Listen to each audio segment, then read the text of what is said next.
8 سال میں 4 سال تو یہ اسکروٹنی کمیٹی نے لے لیے اور یہ الیکشن کمیشن کے اس فیصلے نے لے لیے. 1.5 سال اس میں حنیف عباسی سپریم کورٹ کے اندر کیس کو لے کر گئے, اس وجہ سے الیکشن کمیشن میں ہیئرنگز نہیں ہوتی رہیں.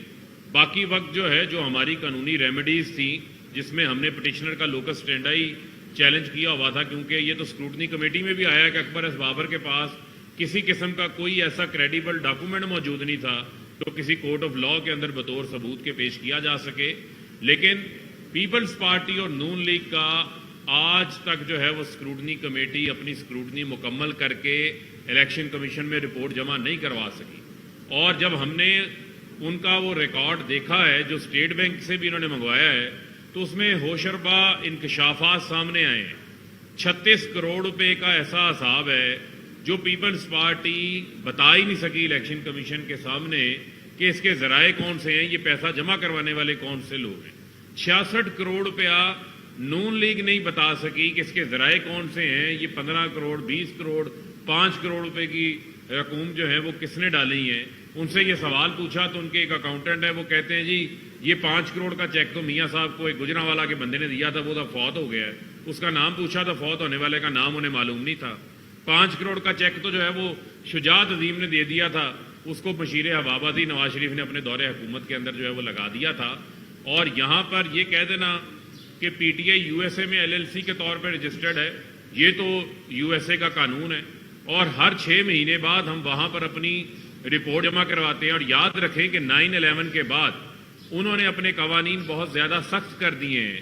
وہاں پر کوئی ایسی فنڈ ریزنگ نہیں ہو سکتی جس فنڈ ریزنگ کی بنیاد جو ہے وہ درست نہ ہو.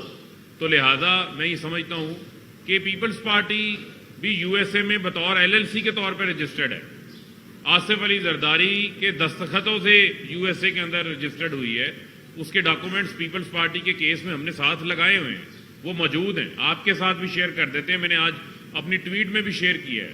مسلم لیگ نواز جو ہے, ان کے روہیل ڈار جو ہیں, ان کے دستخطوں کے ساتھ جو ان کے فورن کے کوئی پریزیڈنٹ ہیں, PMLN یو ایس اے میں LLC کے طور پر رجسٹرڈ ہے. ایک میاں فیاض ہیں نون لیگ کے, ان کے نام سے یو ایس اے میں LLC کے طور پر رجسٹرڈ ہے, جو وہاں پر یہ اپنی ایکٹیویٹیز کر رہے ہیں.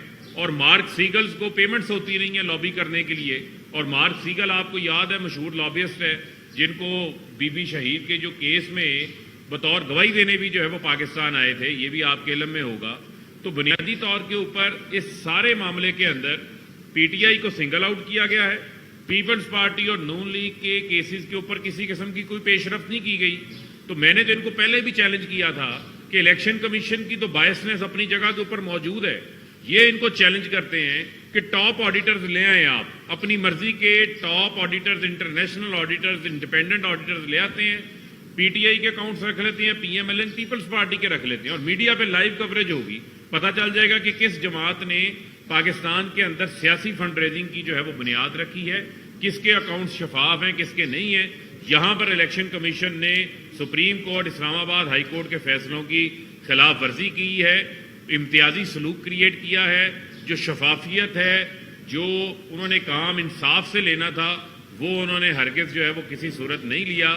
اور عجیب مذاقہ خیز باتیں سامنے آ رہی ہیں کہ ایک ناصر حسین جو ہیں, ان کی شادی جو ہے وہ رومیتا شیٹھی کے ساتھ ہوئی ہے, اور ان کا اکاؤنٹ مشترکہ ہے. وہ مشترکہ طور پہ جوائنٹلی پی ٹی آئی کو $27,000 ڈونیشن دے دیتے ہیں, تو رومیتا شیٹھی کی جو فنڈنگ ہے وہ بھارتی فنڈنگ بن جاتی ہے. اور اسی طریقے سے جو زین کاٹن مل کا مالک میاں اختر, جو کہ پیر محل کا رہنے والا ہے, ٹوبا ٹیکسنگ ڈویژن کا, وہ $10,000 ڈونیشن دیتا ہے کوئی 2011-12 کے اندر. پی ٹی آئی کا ٹکٹ ہولڈر بھی ہے, اس کو بھی ممنوعہ فنڈنگ کے اندر ڈال دیتے ہیں.